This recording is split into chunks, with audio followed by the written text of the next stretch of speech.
Typist নাটকটি মারিয়া সিসগেলের একটি নাটক, কিন্তু সেই নাটকটি একটা নতুন চেহারা পেয়েছে কিংবদন্তি শিল্পী সৌমিত্র চট্টোপাধ্যায়ের স্থানীকরণে। নাটকটা আমার বাবা একটি মারিয়া সিসগেলের লেখা দ্য টাইপিস্ট নাটকের এটা একটা অ্যাডাপ্টেশন বলতে পারেন। এখন আমি মাঝে মাঝে এই নিজে জিজ্ঞেস করি, আচ্ছা আমি ছোটবেলায় কি চেয়েছিলাম? তখন ভেতর থেকে উত্তর পাই, আমি বোধহয় এইরকমই একটা জীবন চেয়েছিলাম। একটা বড় জীবন বলতে আমি বলছি এটা দীর্ঘ জীবনকে আমরা যখন পিছন ফিরে দেখি তখন সেটিকে ছোটই লাগে, মনে হয় হুশ করে জীবনে এই সময়গুলো বেরিয়ে গেল, কতগুলো মুহূর্ত। আসলে জীবন কতগুলো মুহূর্তের যোগফল। এই টাইপিস্ট নাটকে সেই কথাটাই বারবার এসছে।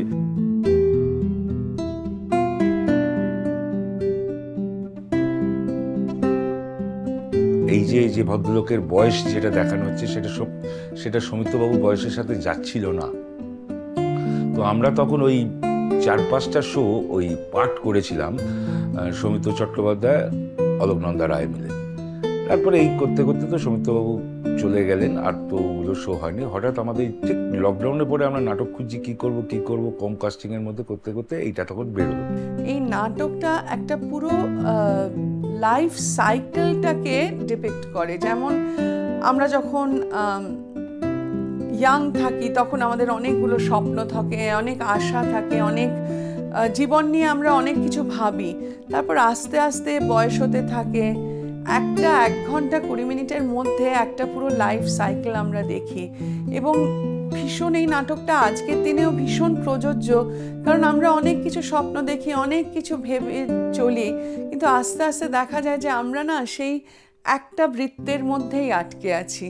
আপনি কি আমার উদ্দেশ্যে কথাটা বললেন মিস্টার হালদার? কথাটা আমি কাউকে উদ্দেশ্য করে বলিনি মিস দাশগুপ্ত। প্রত্যেক কেরানির মধ্যে তো কেরানি হবে বলে কেউ জন্মায় না, সবাই একটা অন্যরকম স্বপ্ন নিয়ে জন্মায়। টাইপিস্ট হবে বলে কেউ জন্মেছেন এরকম আমার মনে হয় না, কিন্তু তবু এই কাজটা তারা করেন এবং দারুণভাবে করেন এবং কখনো কখনো গর্ববোধ করেন। এবং সারা জীবনই আমরা সবাই আক্ষেপ করে যাই সেই সোনার হরিণের মতো, একটা জীবন যেটা যাপন করি আর একটা জীবন যেটা আকাঙ্ক্ষা করি। এই নাটকটা এখনো এত প্রযোজ্য এবং মানুষের দৈনন্দিন জীবনের কথা এমনভাবে বলে, এবং সব থেকে বড় কথা মানুষের মনের কথাটা এত সুন্দর করে নাটকটা আমাদের সামনে নিয়ে আসে দর্শকের কাছে। এই নাটকটা সেই জন্য আমার করতে ভীষণ ভালো লাগে। অসুখী বিবাহিত জীবন? হ্যাঁ, অসুখী বিবাহিত জীবন। বাবারে, এই শব্দগুলো আপনি কোথায় খুঁজে পেলেন? আমি আপনাকে একবারও বলেছি আমার অসুখী বিবাহিত জীবন? না, আপনি একবারও বলেননি, কিন্তু আপনি যা বলেছেন তার থেকে তো 2-2 করে নিতে কোনো অসুবিধা হয় না। দেবশঙ্কর হালদারকে বলা হলো যে তুমি যদি সৌমিত্রবাবুর পাঠটা করো আর পৌলমী যদি ডিরেক্ট করে তুমি কি করবে? এক কথায় রাজি হয়ে গিয়েছিল। এবার তারপর নাটকটা প্রথম যেদিন নেমেছিল 19শে জানুয়ারি 2022, কোভিডের একেবারেই সব সদ্য কোভিড চলে যাচ্ছে সেই সময়, হাউসফুল হয়েছিল, লোকের প্রচন্ড রেসপন্স। এই নাটকের সেটটা ভীষণ সিম্পল, মানে প্রায় মঞ্চে 2টো টেবিল ছাড়া আর কিচ্ছু নেই। যেটা আছে সেটা হচ্ছে দুটো মানুষের বোঝাপড়া আছে, দুটো মানুষের মানে একটা হিউম্যান কোয়ালিটিটা অফ লাইফ দেখানো হচ্ছে। মানুষ সারা মানুষের মতো বাঁচবো, সারা মানুষ জানো, মানুষ দেখতে পাও? হ্যাঁ, মানুষ। অনিরুদ্ধ হালদার বলে একটা কম বয়সী ছেলে একটা চাকরিতে একদিন এসেছিল। সে কেমন করে একদিন একটা প্রাজ্ঞ এবং বৃদ্ধ হয়ে উঠল, এবং তার আকাঙ্ক্ষাগুলো কিন্তু একই রয়ে গেল।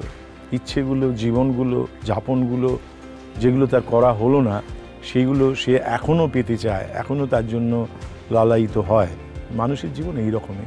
টাইপিস্ট নাটকের মধ্যে সেই কথাটা খুব সুন্দর করে সহজে সরলভাবে আছে। দুটো ক্যারেক্টারের একটা কেমিস্ট্রি কাজ করতে থাকে, দুটো ক্যারেক্টারের একটা বোঝাপড়া, দুটো ক্যারেক্টারের বলতে পারেন একটা যুগলবন্দি কাজ করে, একটা সওয়াল জবাব কাজ করে। ক্লাসিক্যাল মিউজিকে যেরকম সওয়াল জবাব হয়, এই নাটকেও দুটো ক্যারেক্টারের মধ্যে একটা ভীষণ সুন্দর তাদের বন্ধুত্ব, তাদের ভাব, তাদের নিজেদের মধ্যে ঝগড়া, তারপরে আবার তাদের কাছে মানে আলটিমেটলি একটা পুরো জীবনের চিত্র এই নাটকটা তুলে ধরে। আমি চঞ্চল হে, আমি সুদূরের পিয়াসী। আহা, তুমি তো বেশ ভালো গান করো হে। আমি চঞ্চল হে,